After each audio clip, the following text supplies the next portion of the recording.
automation is your new BFF if you are handling first us, Yes, automation first us. number 2, okay? Because it's going to cut down on the amount of time that you have to sit there and manually do something. Hey everyone, welcome to the S.O.B Marketing Podcast, where we celebrate the S.O.B that you are, and if you haven't figured it out yet, we mean small-owned business. We don't mean S.O.B. Listen, we know that as a small business owner, you are working hard on the daily to keep your business fully operational while trying to promote it.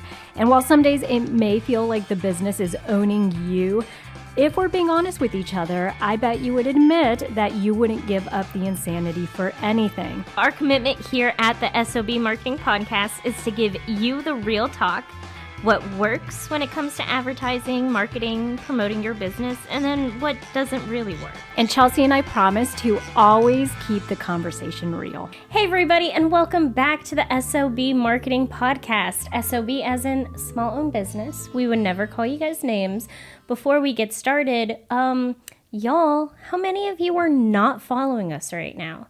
Or how many of you are not subscribed to this podcast? You're listening right now, but you haven't done that little extra step that takes, 2 seconds? Come on. You guys are overachievers. We know it. Come on, let's do it. Exactly. The point is it helps us get in front of other small business owners, and we want to share the knowledge when it comes to how to market your small business in-house. That's what we're all about here. Vivian, what are we talking about today? All right, so today's topic is going to be one for the ages. Oh. If you are a I don't want to say one man, one woman show, and you are handling your marketing in-house, we want to give you the survival guide. Okay, these are the things that are absolutely essential, bare minimums. And the reason we want to share this with you is because we know there's a ton of marketing advice out there. However, sometimes you just want to keep it scrappy and you just want to do the basics, the things you absolutely have to do. So that's what we're going to be reviewing today. Yep. Before we dive into that very specific conversation, I have 3 things. Oh, she has 3 things. I have 3 things. Very important. Okay. Number 1, just a reminder, we do have a TLDL section.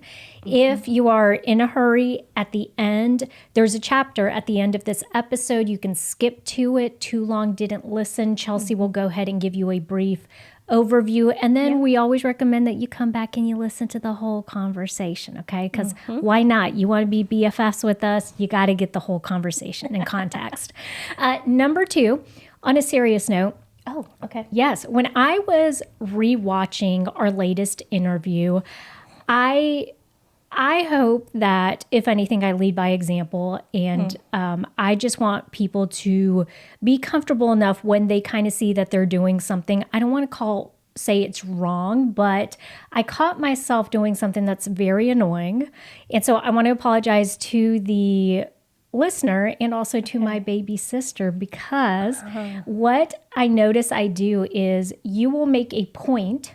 And then I come around on the back end and I always say to further explain or to, whatever. And what I notice is that, because I pick up on little cues, I notice that maybe it makes it seem like I feel like it needs further explanation or more in-depth conversation. And I don't want you to feel like your thoughts are not by themselves standalone and good thoughts, okay?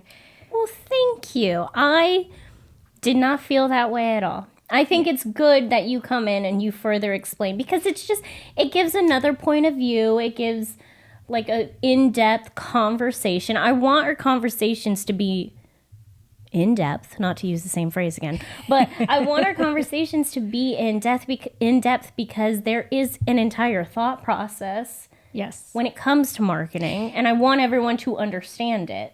And hopefully this podcast, if you guys haven't listened to a few of our episodes, I think when you do, you start to realize that maybe what makes us a little different is that, for one, we're not up here preaching and saying this is the only way to do marketing. Marketing is nuanced. We always say it's part science, part art.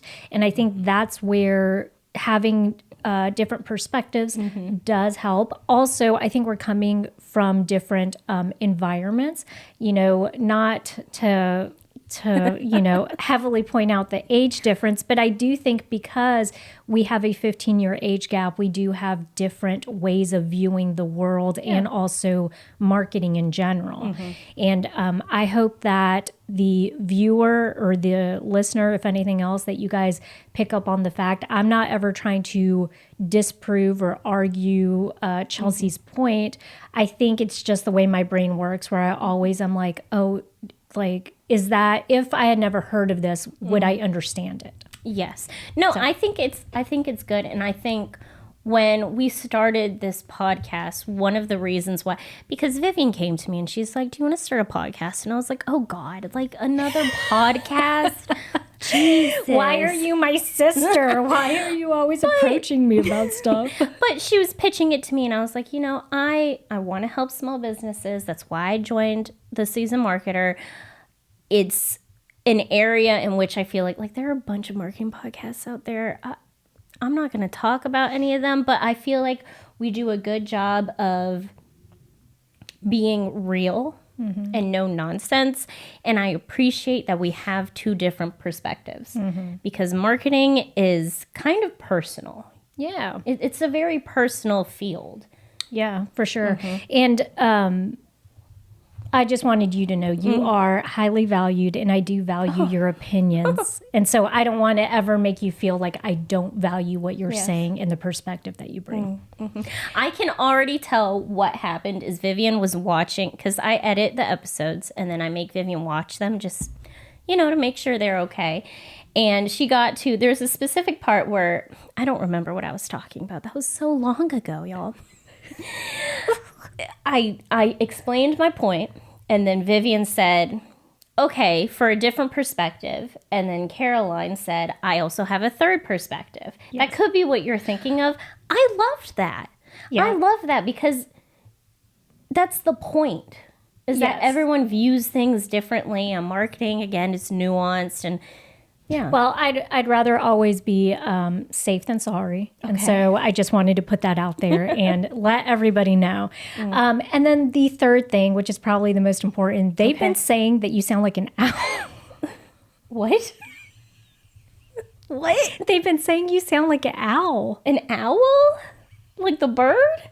What do you mean I sound like an owl? Chelsea. Who is saying, y'all? Say it again. Who? Is this a joke? I hate you so much right now. Okay. Who has taught Vivian to start pranking? All of a sudden, she's got all these pranks she wants to do. This dog jaw. I don't know what dog jaw is. I love, though, that you said who. Al, who? All right. Anyways, big sister humor there. Let's go ahead, without further ado. Let's not keep the people waiting. Let's give them what we're here to talk about. So, survival guide for a one-person marketing team. Yes. Chelsea, where do you want to start? My first point, Vivian, know the basics. Know your basics as a small business. So you need to know who your target audience is. Who? Oh my God. We're going to go more in depth in this, but I'm just doing bullet points right now. So target audience, creating a customer avatar, brand guidelines, knowing what your goals are, and then if you can, creating a marketing plan. Perfect. So with the knowing your target audience, let's go through each one of these very quick. Perfect. The knowing your target audience is going to help you as far as time saving because you are going to get really granular about who your product and service is for because that's also going to dictate who it's not for. And the people you are not going to be wasting your time trying to pitch and sell this whole time because you are a one-person show. Yes. Or it could be that you're saving money because you're not spending money trying to, once again, attract people who they are not for you. So your brand is not for them. Or, it's and. And. You're correct. Yes, it's and. and save time and money. And this is why I added customer avatar in here. It's not necessarily a basic, because it does take a little more work. And there are a lot of businesses out there who don't bother to create a customer avatar. But I feel like if you are a one-person marketing team, the better you understand your target audience, the more efficient you're going to be. So creating a customer avatar, basically you're creating a persona or an entire made-up person who is the embodiment of your target audience. If you don't know how to do that, we have an entire episode on it. So go listen to that. Yes, and that episode will walk you through an explanation of also how that has morphed over time. So back in the day, you could just say a customer avatar was like, what's your age range, demographic, what does the person do, what is their education level? Now we've actually dug a little deeper in that into like Motivations sociographic and fears, Yes. sociographic. Yeah, like it's in depth. Exactly. And the other thing, it not only couples with knowing who your target audience is, but if you take the time to actually build this customer avatar, it can also help with creating ads a lot faster. Yeah. Because if you know what Chelsea just said, what their fears are or what their motivators are, that's going to help me put a Facebook ad together a lot quicker because I can speak straight to that fear. Hey, are you worried about your baby waking up at 2 a.m. in the morning? Okay, like this is my product and this is how it helps. I don't know. I mean, knocks them back out and they go to sleep. Whatever it is, okay? But Baby drugs. baby drugs. Baby robot knocker outer. I don't know. feel like drugs is more appropriate than a robot that knocks out your baby. I mean, but at least that's external and not internal, right? Giving them drugs is internal. It stays in there. Yeah. Yes. Okay. Brand avatar. Nope.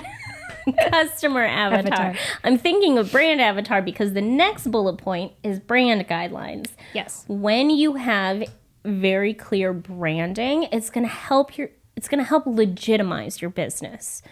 Right? So it's more than just colors and fonts too. It's brand voice. It's how you are perceived by other people, by hopefully your target audience. And if you're wondering what a brand voice, to Chelsea's point, I think at the bare minimum, you want to have your color palette picked out, right? Your logo, like maybe 2 versions of a logo, vertical and horizontal.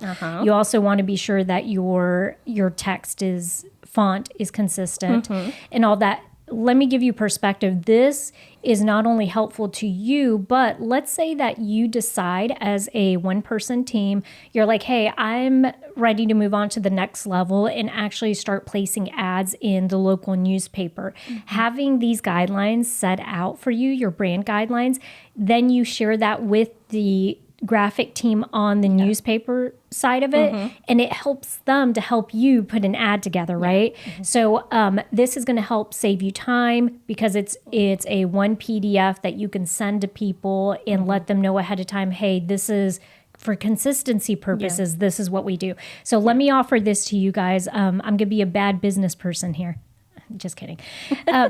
We have a 1-page PDF Canva template that we usually will sell for like $3 or something on our website. If you guys, she's gonna give it to you guys for free, aren't you? I am. If you guys want it, just hit us up. Go ahead and email us at chelsea@theseasonmarketer.com and then we'll go ahead and send it to you because it is really helpful to have it all congregated. Yeah, congregated in one page.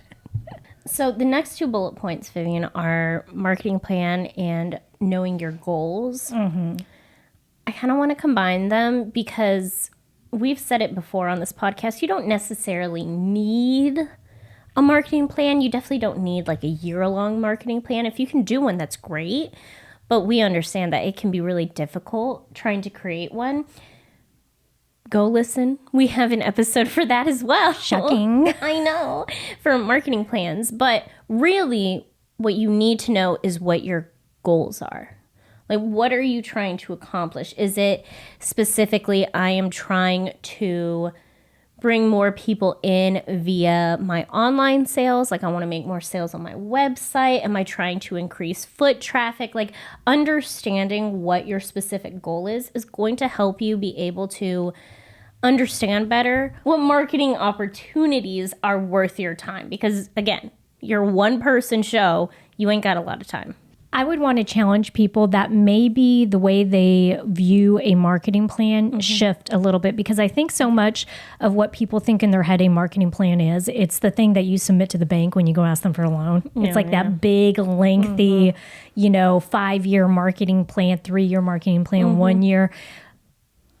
Like Chelsea said earlier, if you guys do it in 12-month increments, great. If you do it in 6-month increments, you could even do it quarterly, every 3 months. That helps with setting goals. And then also on top of it, the tracking of goals, right? So how do you know if a marketing channel or a marketing opportunity was successful? You have to be able to track it. And so if, let's say, one of your goals is to sell more of widget A, right, in 3 months, well, then if you've actually done that, you'll be able to see that, month to month. So I think just changing the perspective, the podcast that we did on marketing plan helps quite a bit, because if anything, we're telling you guys how to put one together that is not going to be sitting getting dusty on a bookshelf somewhere, but it's going to be one that you can actively use month to month in your business. Yes. Love that. And also love that you said widget A instead of bringing up the baby puncher again, because that's a good idea. If you want to sell more of, baby sleepy puncher, knocker outer. Knocker outer, yeah.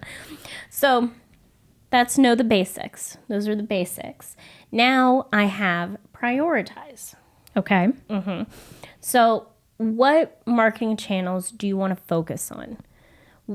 This is why you need to know the basics, because you need to think back to what your goals are and what the focus is, because that's going to impact what channels are going to be most effective for you. But prioritizing does not have to be just like which marketing channels. You can get more specific with it. For example, if you're doing social media marketing, prioritize what social media platforms you're on. I cannot stress this enough, you guys. You are not going to be able to be on all the social media platforms. You're not. Yeah. We're on 3, 4 technically, but I need to get back on it when it comes to Pinterest. But that's a great example. Like, I know that Pinterest is one more platform that might be too much for me. So I prioritize Facebook, Instagram, and TikTok, because I know that's something that I can handle. If you can only handle Facebook, then just handle Facebook. And I think this does something with your mindset when you prioritize, because at the end of the day, you're going to feel like a loser if you can't do everything. Now, I'm talking from personal experience. Okay. You are a one-person marketing team. Yes.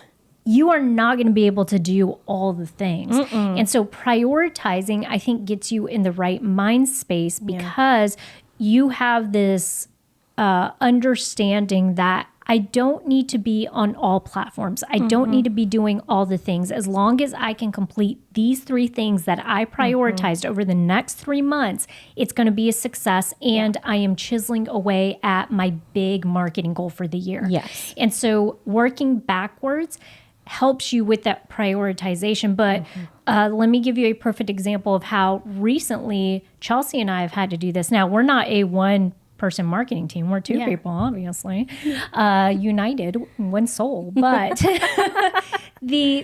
what we've had to do is you're going to see a shift over the next year with how we have the season marketer and S.O.B marketing setup, because S.O.B marketing, obviously we have the S.O.B marketing podcast.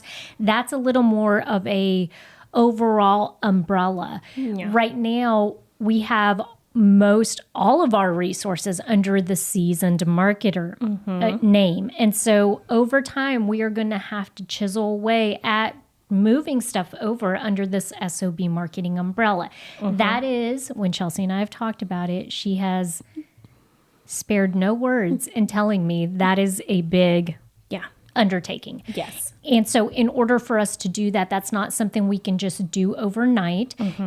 It's going to take us months to do it. And so therefore, that's why prioritizing, we can say the end goal is this. In month 1 to 2 of this project, what needs to happen in order for us to start to transition that way, right? Yes. And so prioritizing is the big thing that helps you with those long-term marketing initiatives. And we want you guys to do the big stuff just as much as we want you to do the small stuff. We just don't want you to have a mental breakdown in between there, okay? Absolutely. So prioritize. Also, what's going to help you with these bigger projects, long-term goals, is organization. And this is something all of us can work on, I am sure. I know Vivian can work on it. What? Way to call me out. Thanks. I know I can work on it. But when you get organized, when you give yourself a schedule. Can I say, though, she says that, but I did just tell her earlier today that I finally hit 10,000 on my emails in my inbox. I need y'all to understand. She's saying 10,000 unread emails.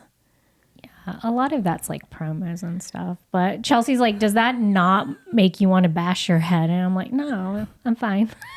I can deal with ambiguity quite a bit. If let's say for a weekend, I don't check my email and I have like 70 emails, freaking out.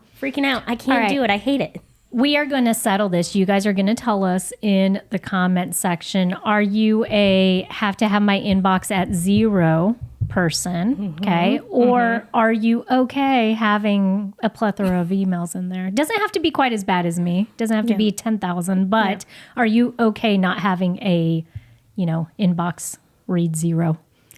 I have a bad feeling that no one's going to agree with me. I actually think you're going to be shocked at how many people probably are going to agree with me, that they're okay with not having their inbox that tidy. Okay, well, organization can still help.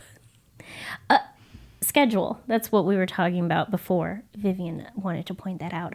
Having a schedule can help you become more productive. And I think we had this conversation last week when we were talking about getting yourself out of a creative funk, but schedules can help you stay on top of things. So give yourself a schedule, whether that's for your email marketing, whether that's for the content for your social media.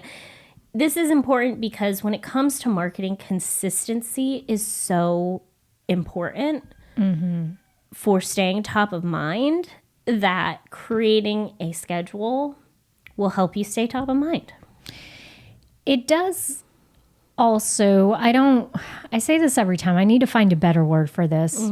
Train. It's not train. You're not training, but you kind of are. Conditioning? Conditioning. I don't know if that's worse. Better. No. Okay. You're conditioning yourself into setting up a process where you have buy-in and you're also going to end up getting results. Yeah. So if I tell myself I want to be present on social media, what better way to do that than to ensure that I am posting a certain amount of time per week, or that maybe I set aside 1 day a week where I will literally just sit down and plan out all of my Instagram posts for that week. And it doesn't have to be super regimen, but do whatever works best for your schedule and get yourself conditioned to, looking at the priorities, the stuff that you have set out as your goals, and then working towards that organization in schedule. And also, as Chelsea has made it very clear, organization in filing information. And, nowadays you guys are probably dealing with your content creators as small business owners, even though you didn't sign up for it. And so I'm sure you have a Google Drive or a folder sitting on your laptop of all of these videos. Repurposing, organizing stuff helps you with being able to repurpose and to get more juice out of something you've already done. So just consider that. So if you're trying out this whole organization thing and you want to start getting organized, Google Drive, They have spreadsheets, Excel spreadsheets. Tools like that can help you. I love a good spreadsheet. I'm glad you brought this up too, because the other thing is our hope for you is that maybe one day you don't have to be a one-person marketing team. And so if you utilize something like a Google Drive and you have folders set up in there where you have B-roll in one folder, B-roll videos, you have, a listing of a spreadsheet of all of the products, maybe the SKU numbers or like the price points or a description of the product. Whenever you do hire somebody or you're able to outsource some part of your marketing, just giving them access to something that's already organized is so helpful, because it's one less thing you have to do at the time of you worrying about hiring someone.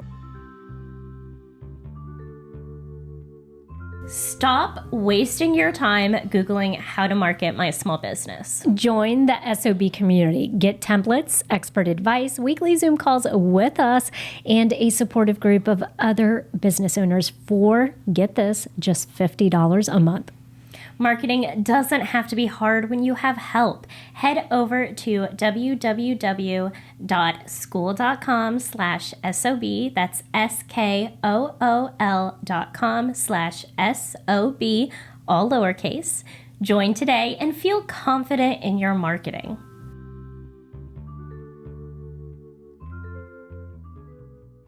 Next bullet point, Vivian, we're moving on. Low-hanging fruit. Oh, I like fruits. Yes. And punching babies. Someone quote that. Someone pull that. That's going to be our reel. For the record, I do not. Okay, I love babies. Babies are the best. Okay. No, I'm going to leave all this in, but I should cut this all out. I'm not going to, though. What I mean by low-hanging fruit, give yourself, help yourself, right? What's something that you can automate? So let's think about email marketing. Responses to common questions. Like you can schedule out posts, doing things like that where you can put it off, not onto someone else, because again, you're a one-person show, but automating it so you don't have to deal with it is going to be so helpful. Automation is your new BFF if you are After handling us. First us, Yes, automation first us. number 2, okay? Because it's going to cut down on the amount of time that you have to sit there and manually do something. But on top of it, the other thing is that you are consistent with your communication, because I'm going to tell you guys, unless you have this stuff copy and pasted in a Word document somewhere and you're opening that up every single time you're doing this, what you're saying kind of varies, person to person. And so it creates consistency in your messaging. And I like it because, for example, when we set up a download, this is how we automate it. We use Flowdesk. It's a wonderful resource to send out your emails, but they also have this thing where you can set up all of the automation for downloads and create like sales pages. So it's very robust. When we do the download and we set up that entire process in there, literally I probably spend about 15-20 minutes setting that up, and then I don't have to revisit it unless Chelsea and I update the download or do something like that to it. And then it's all coordinated on the back end. Now, when I want to go look at the analytics, great, we have an email list of over 1,000 people, over 1,200 people on there at this point. Where did these people come from? I want to know what's intriguing to them. Why did they sign up? I go and I look, okay, what downloads brought them into our email list? And then that gives me some perspective. If the majority of them are because they downloaded something having to do with craft fairs and markets, then we kind of know that that's something that they're interested in. So you're able to also better target people and match them up with better services and products that you have. Absolutely. I love that you said that. And again, with consistency, it can be something as simple as you get asked these same questions over and over again on your Instagram profile. Okay, well, you can set up a response, even though I don't think it's automated. Is it automated? You can automate it to the point where, like, if you type in, so you get your response and then you create a keyword from it. So you say, every time I type in market, then generate this response. And so literally then you just type in market and then it'll populate that entire response you have. Yeah. Just doing something as simple as that can save you so much time. And again, like you said, you're responding with consistent messaging. I'm going to add on to this low-hanging fruit idea. Reminder, if you have a Facebook page, congratulations, you have digital real estate. Are you using... That was my show voice. How did that liked go? it. You liked it? Yeah. Okay. So if you have digital real estate, are you maximizing your use? Meaning, open up your Facebook business profile page and do you have a cover photo? What is that cover photo? Is it just a photo, or do you actually have something on there that's a graphic that tells, like, your mission statement, or maybe that shows a couple of your products, or, somehow, shows the storefront of your building. Utilize it to your advantage. Go back. Same thing with your website. Congratulations. If you have a website, you have digital real estate. You guys, what is that homepage look like? Is it easy for people to navigate through? Take the thing. Chelsea and I consistently talk about Google business profiles. Yes. You would be shocked if you have not gotten back in. Let's say you reserved, what do you call it when you take your Google business profile? You claimed it? Yes, you claimed. Okay. When you reserved, when you claimed your Google business profile, if you have not looked at it in 2 years, you'd be amazed at what Google now lets you do. You can upload videos, you can upload photos, you could do 360 photos on there, all of the stuff. They allow you to even include now your Instagram profile, your Facebook profile, meaning all they have to do is click it and it goes straight to your Instagram page. So, I mean, if you haven't gone in there and built that robust thing, and to Chelsea's point, if you haven't looked at the low-hanging fruit that you have, do it today. Just kind of make a short little list of every place that you have and go through that list and say, have I utilized it to its full extent? Yes, and yes. Absolutely. Another form of low-hanging fruit, Vivian, I have two.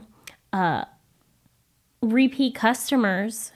We did an entire series on new versus repeat customers. The thing with repeat customers is they cost less and generate more money. Yes.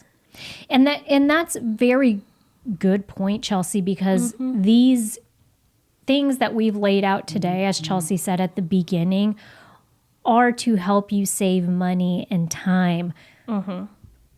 You convince someone to buy from your business once. Great. You could do it again. Yeah. You guys, we believe in you. You can do it a second time and at a cheaper price.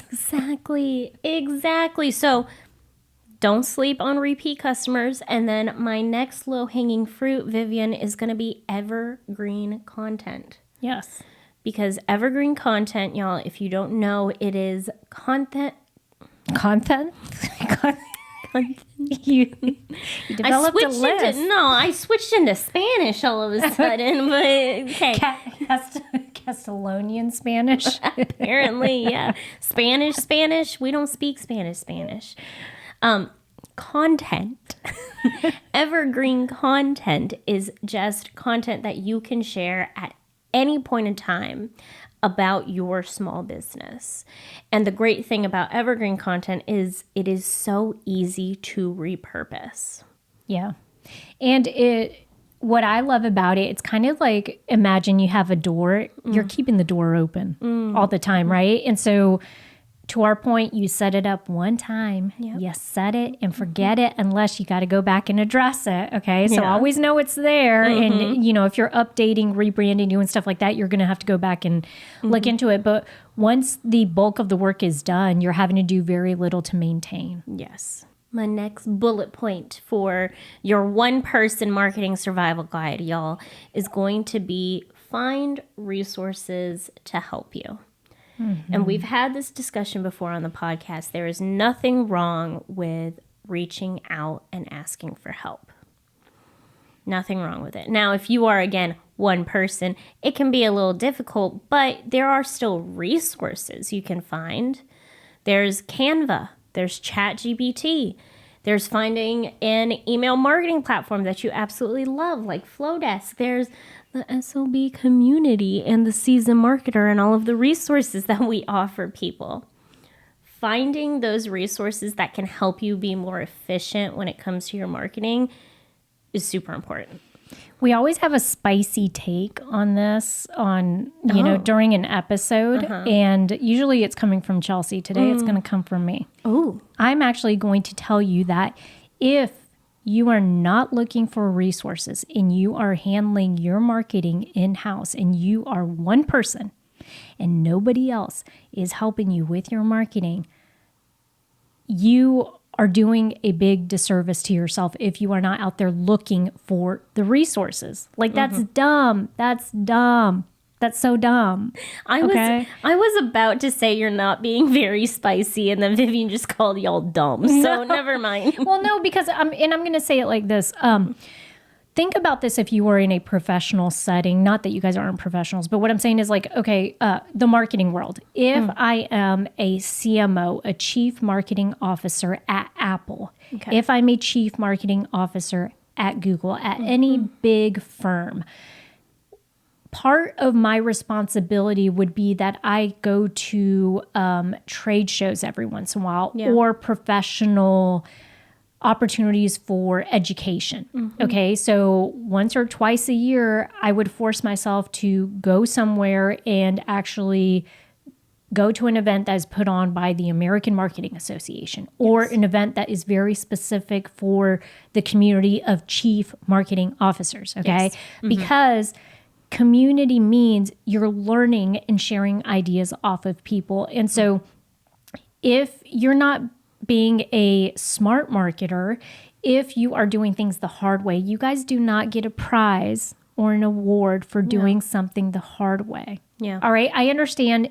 sometimes you have to learn the process. That's how I am. I will do things the hard way sometimes because I feel like I have to understand the process before then I can find the shortcuts.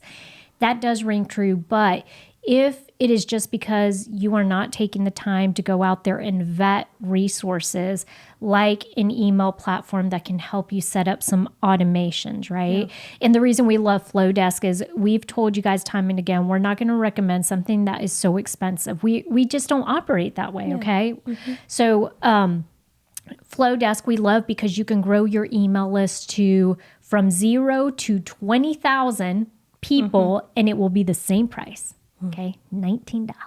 All right. I think maybe now it's like 20 something, but it's very inexpensive per month. Yeah. So what I'm saying in that is if you are just putting it on the back burner and you're like, one day when I have time, I'm going to find a resource to help me with X, Y, and Z, today's the day. All right. Because it's going to save you time in the long run. Yeah. And to my point about the community, we have the S.O.B, the small owned business community. Part of the attraction there and part of the benefit of joining a community like ours, like we said, it's not expensive, $50 a month, and you get to hop on weekly Zoom calls with us and with other small business owners, okay? They are all good at very specific things, and, you can ask them for opinions about stuff and for help and guidance through things. And so I think that's where you're going to cut down a lot of stress, right? Because you're not having to figure stuff out on your own. And sometimes you're just too close to it, right? Yeah. You need to have someone else that doesn't know the business as well that can say, well, hey, have you considered this? Because as a layman, as a potential customer, this would intrigue me enough. Yeah. And it might not be the thing that you think it is, okay? So I think these are all really great and valid reasons for finding a community. And you guys are always welcome in our community if you want to join the S.O.B community. But also in that community, we actually have a spreadsheet of resources.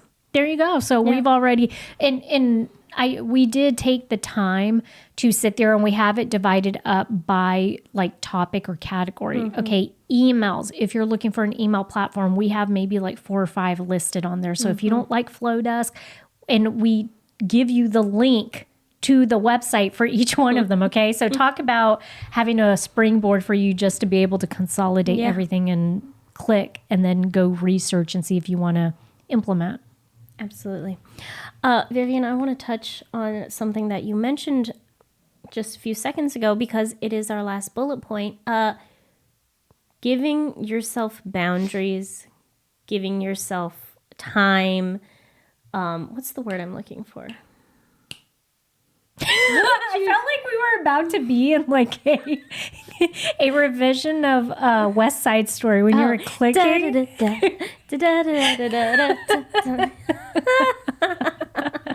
I was like, is she about to break out in song and dance? I wasn't. I can't think of. My point is self-care is important. Okay, that's the last bullet point. Self-care is important. Give yourself boundaries.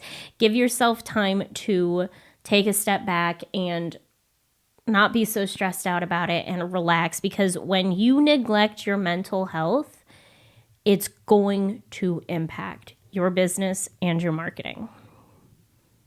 Agree. Yeah. I love everything about that. Yeah. You forcing yourself to continue to do something when you need a break is going to do more harm than good. Mm-hmm. Yeah. All right. Well, is that it, Charles? Yeah, that was it. All right, guys. And in case y'all know, I'm jesting. So, like, is that the right word? Yeah. Ingest? Like jesting, joking around. Yes, yeah, I'm jesting. Okay. Yeah. I'm jesting when I called you guys dumb. I really don't. You guys are very, very brilliant people, especially because you've decided to take that leap and create something out of completely nothing. Okay? Mm-hmm. You're running your small business. You're out there selling your product and services, and you're doing this as a one person. I always say man. I revert to that. See, I always say woman, but okay. One woman. One person. One person. Mm-hmm. One person show. And so we're proud of you. We want you to know that quit making life harder on yourself. Yeah. You know, if anything, we got a ton of resources for you. And if you guys ever just want to send us an email and, let us know, do that. Give us a recap of what's going on in your life. Absolutely. I want to reiterate that we don't punch babies. Or give babies drugs.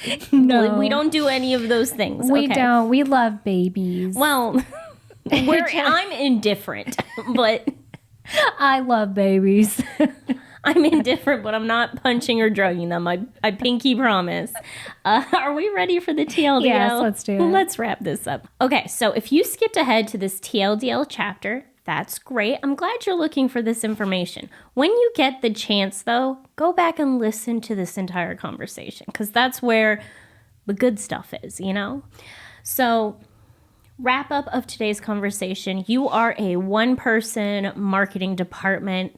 This is going to be your survival guide. These are the things that you need to make sure that you're doing or sticking to so that you can be effective on your own. Know your basics. So your target audience, your brand guidelines, your goals, your marketing plan. You need to prioritize. Focus on the important things. Organization, organizing everything that you have in your marketing department, really important. Low-hanging fruit. So focusing on the things that can help you be as effective and efficient as possible.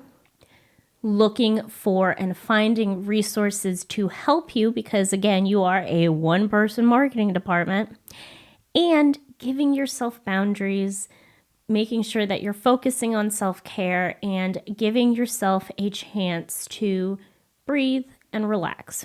That was the whole conversation. So y'all, if you are looking to join a community of small-owned businesses like yourself, make sure to go check out the S.O.B community.